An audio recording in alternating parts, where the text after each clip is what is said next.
Kaya na kaya. Oh! Grabe, nakalipad siya guys. Grabe.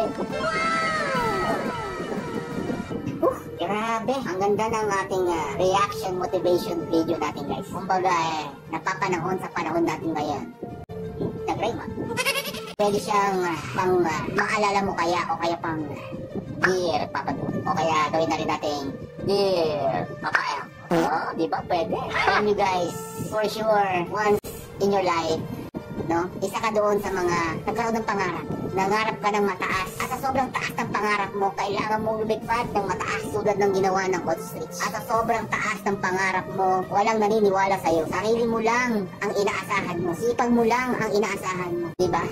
Kaya, kung isa ka doon sa may pangarap, gayahin mo lang yung ostrich. Ha? Pangarap ka lang. Ituloy mo lang. At lumipad ka ng mataas tulad ng ginawa ng ostrich. Teka lang, nagre-react pa ako eh. Teka, saan mo galing to? Diba ko yung sagot natin kanina? Ayun, nag-reaction to. Ikaw ba yung ostrich?